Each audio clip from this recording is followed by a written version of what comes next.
ordinary in the family would make me look weak. Oh, wow, you're a gem. I mean, if we're on the boat of putting down ordinaries, then aren't you the amazing magic user that came from a family of ordinaries? I know, you right? You rose above your predestined station in life. Ugh. And other such bollocks. But then I just never stopped. I felt too late to own up to the lie. Lying just comes so easy to me.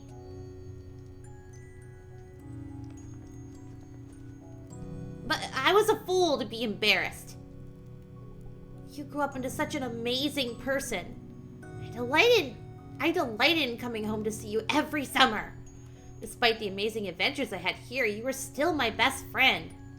Yeah, because you have a great track record with friends. Oh, yeah, absolutely. I mean, it's all fine now. You're not an ordinary now. And that's not a lie. And now I'm also a witch. More powerful than you, even. Ha! I can't deny that. I saved this school from disaster half a dozen times. This time, I really let everyone down. And when it truly counted, you were the one who came to the rescue. My beautiful, wonderful, ordinary sister. I'm sorry, Marie. You deserve better. I wish I could take back all the lies. But I can't. I can only hope to be a better sister to you in the future. The sister you deserved in the first place. Well, when you put your mind to something, nothing stops you. We all learned that the hard way. Ouch. So, can you forgive me? Not yet. I'm still furious with you. And hurt. But it's a start. I still have some things to take care of, but I think there's one more person you need to talk to. Yeah.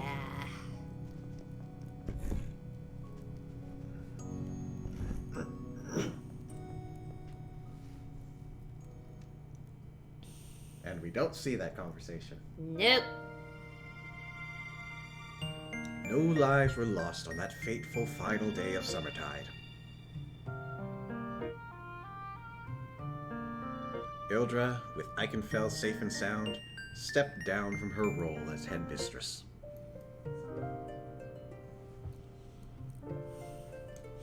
Oh, These are different sprites. nice. She and Ifig moved to a peaceful country home. The gardens they grew together drew visitors from far and wide. Ildra still carried her pain and guilt, but with love and patience, she was eventually able to forgive herself and to heal.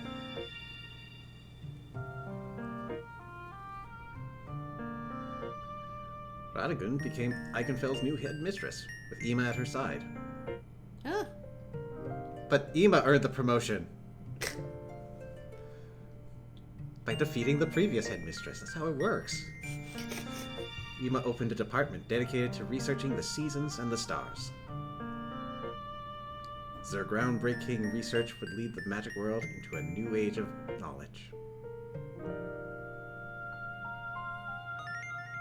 Did I just misgender her again? There's her. Answer my own question. Indebted to Petronella for saving Bax's life, even saw that they were inducted into the Coven. With their support, they were able to discover and develop miraculous new alchemy. They even found a way to help Ibn control his powers, to Bax's great relief.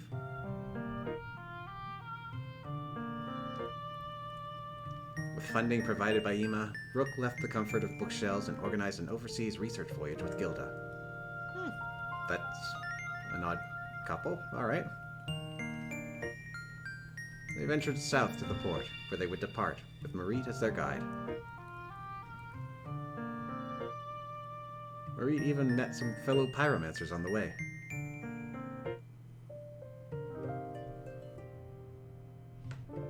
Safina also went on to join the Coven, though doing much more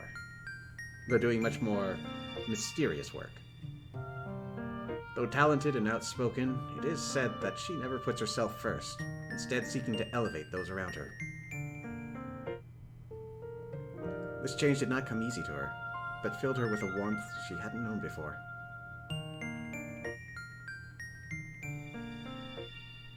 Patricia disappeared after the event, and her family lost contact with her. What the hell? And the music died. Okay. She was last seen traveling south on her own. Wow, what the heck did Safina say to her? And somewhere deep in the northern woods, despite the endlessly falling snow, a sapling began to grow.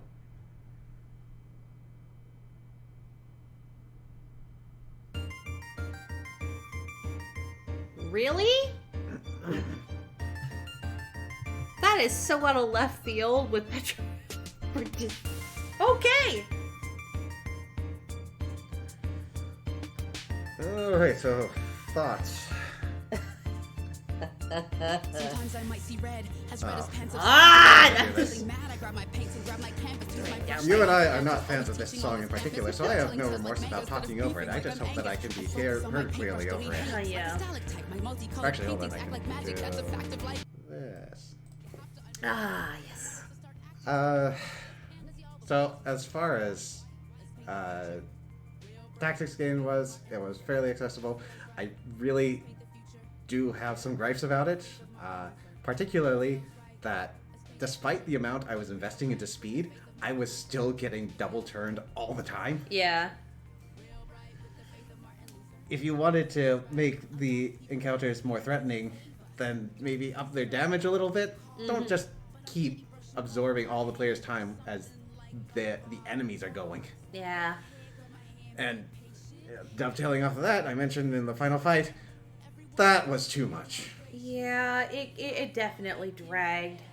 Now, there might be a strategy to it where you are much more offensive than I was, but when I got to about the midway point, it seemed very beneficial to be a little defensive, keeping up the defense buff and the regen, and so playing it a little safer and longer draws things out.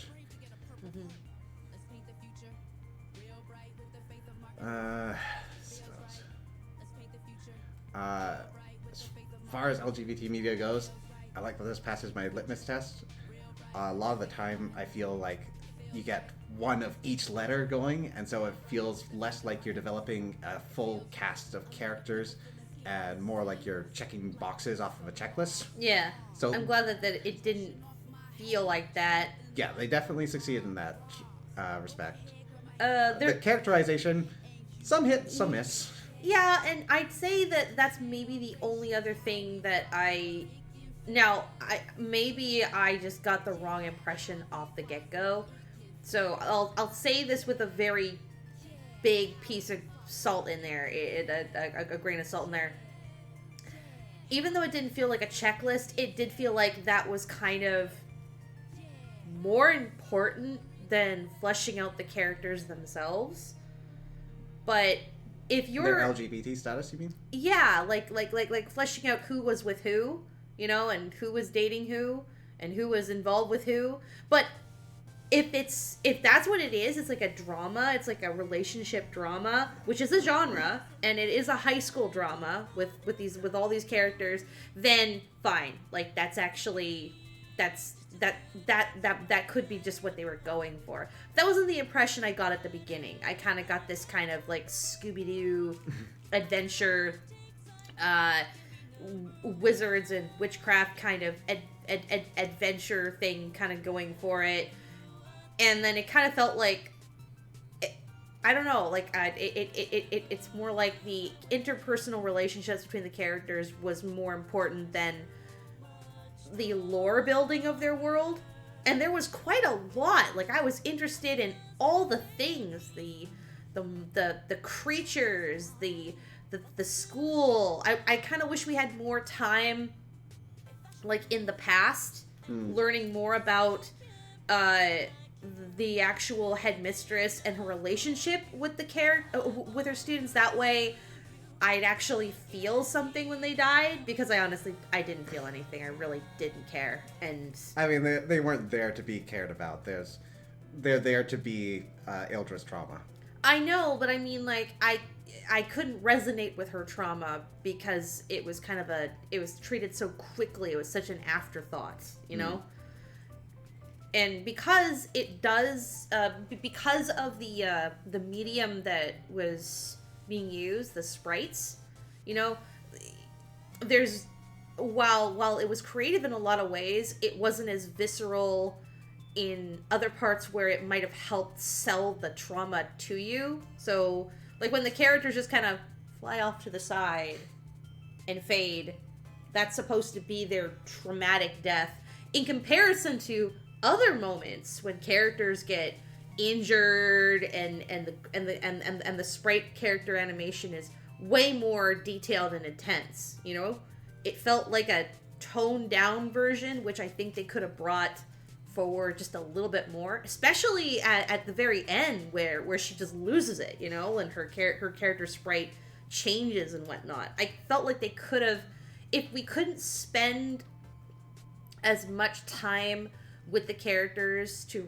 you know, to care about it and experience her trauma with her, maybe just I'd say amping up the detail of the moment could have helped.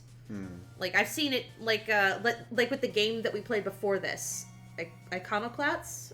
Iconoclasts. Yeah, like, we didn't spend a lot of time with the villains, you know, characters, but when shit hit the fan, oh my god, you know, it was, they definitely sold almost like a horror element to whatever terrible thing was happening. So, and the potential was there in the graphics, you know, it shone in a lot of places.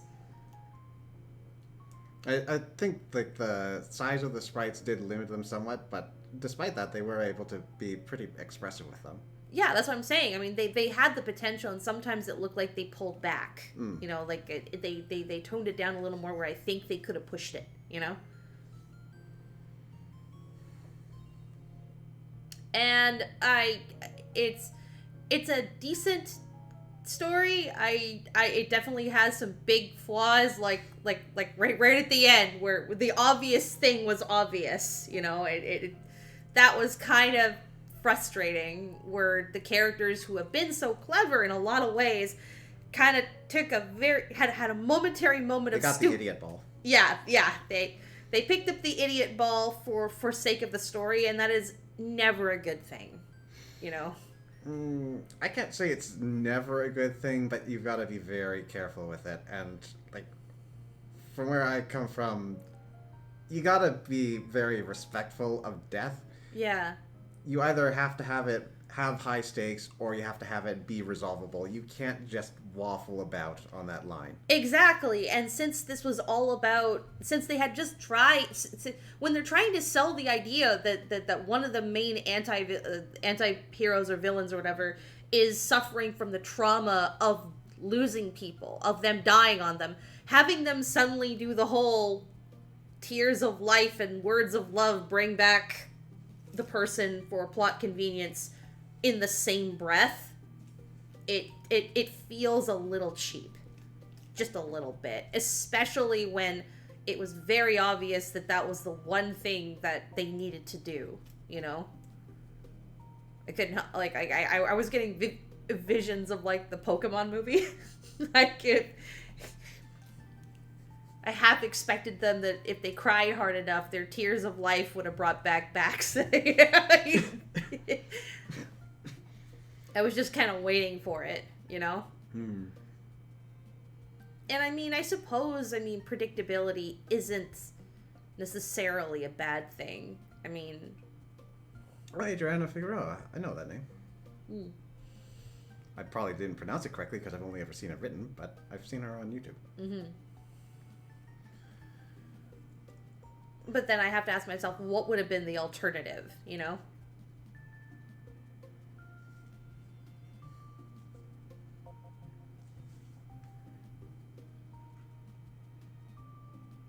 I do want to circle a little bit briefly back to the LGBT thing. Mm-hmm.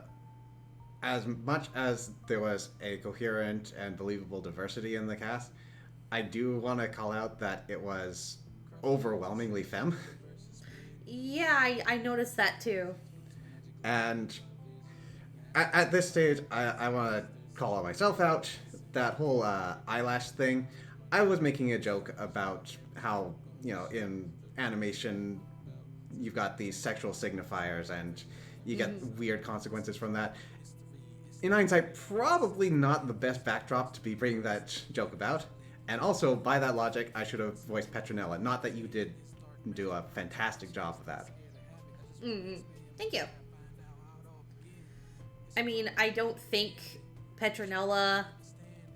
I think we found out that Petronella just wasn't trans. It looked like they were going that route.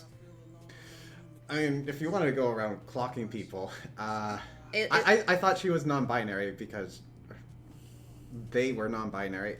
Even now, I'm messing up the pronouns. I'm sorry, I'm trying. Are you talking about Petronella's the alchemist.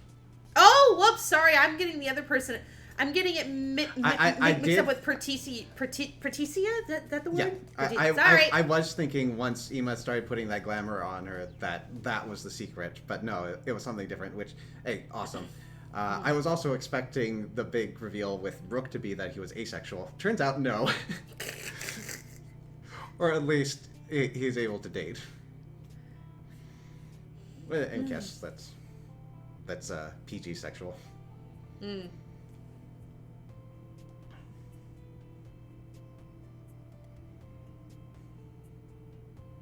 And then, yeah, what was with that that ending with Berticia? Why do I even feel like I'm getting this vibe? And nothing good happened to Perticia. I feel like, is this like on purpose, or did we miss something and we haven't unlocked the true ending where we found out what happened to them? Maybe. I don't think so. It really didn't feel like there was any indication that there was another ending. And if there is, I'm not inclined to go back through that I'm 7-8 form boss fight. Let me see. I'm gonna find out. Right now. Yeah, thanks. I can't look up on like a PC without stopping the music in the credits. Okay, let's see. Perticia, Ikenfell. Oh, hold on. Epilogue. Okay, never mind. Hold on. We're not done. Let me turn the desktop audio back up a bit.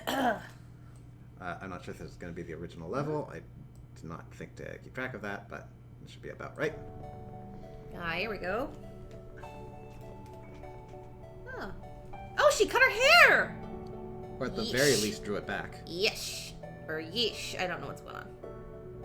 I'm thinking, like, she's got a fade on her right side, and then she's kind of swept it and tied it to the back on the left, or maybe like a hair clip.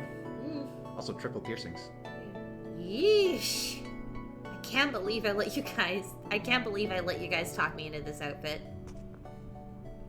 Are you kidding? You're gorgeous! Maybe bring a jacket, though?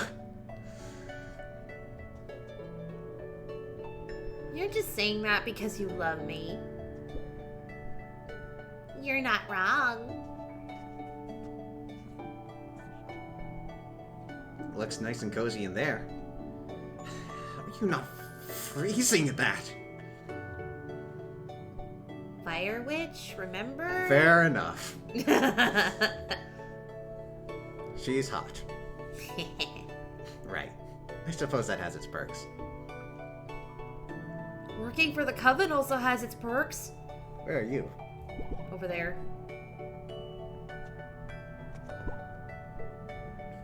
Nell! You made it! Barely. They said I can see you off as long as I run some errands while in the city. I still can't believe you and Gilda are doing this. Same. But I have some theories about this continent and its magic. I hope to prove them correct. Even if this sea does scare me. I'm a poor scientist. It doesn't scare me! I'm excited! Gilda, tempest of the high seas! Yeah, you're not exactly a siren. Captain of the fastest ship in the world! I keep telling you, you're not the captain. I am in spirit. Don't lose that list I gave you. List? Some ingredients I need them to collect on their trip. They can't be found in this part of the world. Then how do you know about them?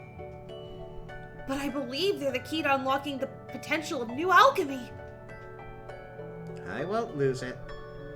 I'll be documenting everything on the journey. Yawn. I don't even like the word document. I'm gonna miss you both. I really do. Oh, sorry. I already do. Sorry. You'll see us sooner than you think. Now, I believe you two have a ship to catch.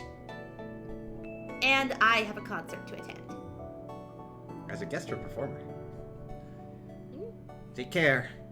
I can't get you out of trouble while I'm gone.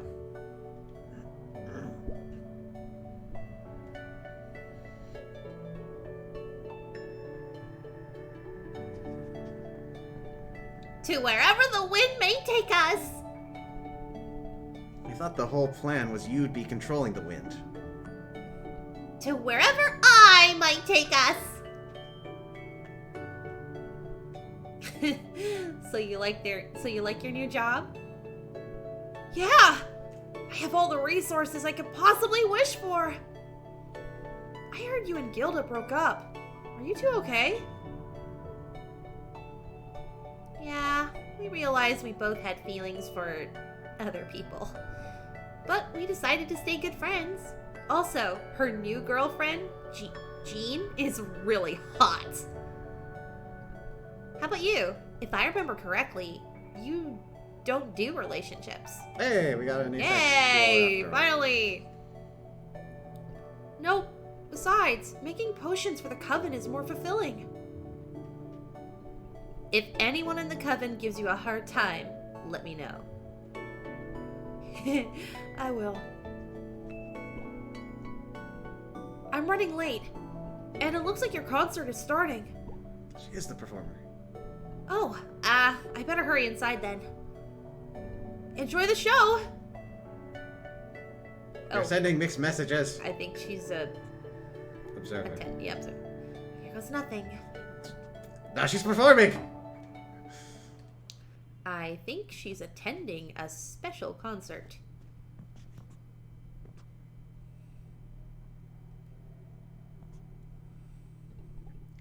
If I may have everyone's attention. Thank you all for coming. Tonight, by popular request, we have a returning performer.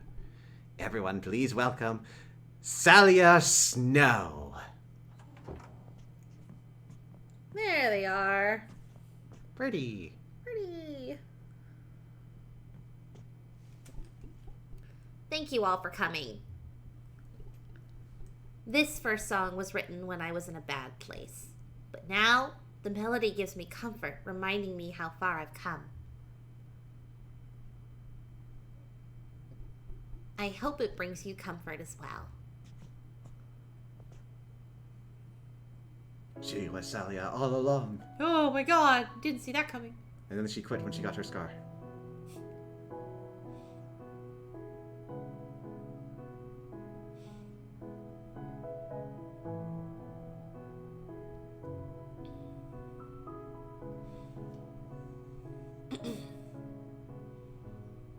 She is still covering it up, though with hair rather than glamour.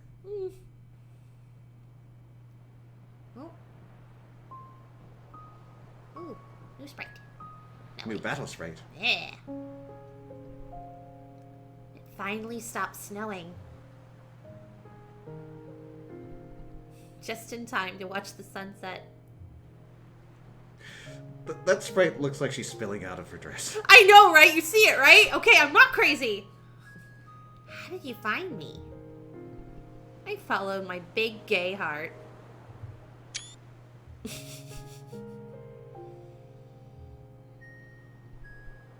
I also asked your parents. Ah. I'm glad you're back in touch with them. It took them a while to come around, but I'm also glad I did. Your song was beautiful. Aw, thank you. So is your dress. My muscles do look good in this outfit. She looks like she doesn't have an ounce of them on that portrait sprite. They certainly do. I missed you. I'm sorry I left without saying anything. After what you went through, I don't blame you one bit. I do. Me too. Like, world almost ended and you just bamfed off. Like, I would have been worried. Are you happier now? I am.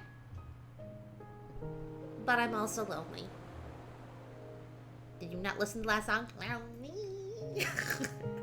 Well, I'll be in town for a while. I'd love to spend more time together, if you want. How about you take me to dinner? My muscles and I would love to take you to dinner. Though in a couple weeks, I'll be traveling east. Turns out teaching young, feisty pyromancers is a hot business. Hey, I was wondering if you'd like to... Maybe have the dinner first.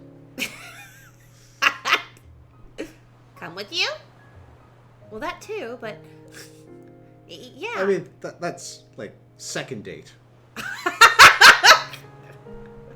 I was thinking I could take your performance on the road if you wanted. But I don't know, maybe that's not... I'd love to. I was hoping you'd ask. Oh, I thought I might have to talk you into it. I'm tired of being alone. Traveling sounds great. Well, then you won't have to be alone. The snows are taking a toll on everyone right now. I think a warm fire and a comforting music is something everyone needs. I agree.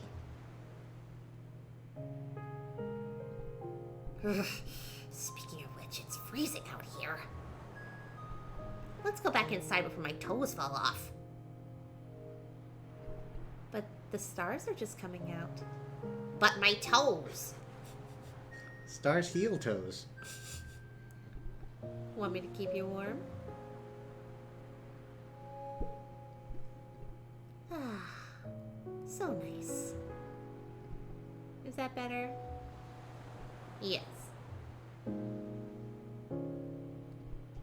Everything is better. She lit a fire in her.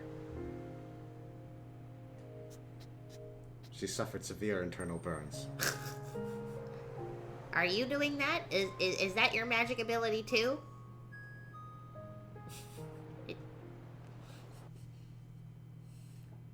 Thanks for playing. Thanks for making. Whee! Alright, and that is going to wrap up Ikenfell. Went a little late, but... yeah. It's good. Anyways, next time, we're going to be heading into a big project. And we're going to go back to where it all began and demonstrate just how well we know about timed hits. Oh. See you next time. Take care. Bye.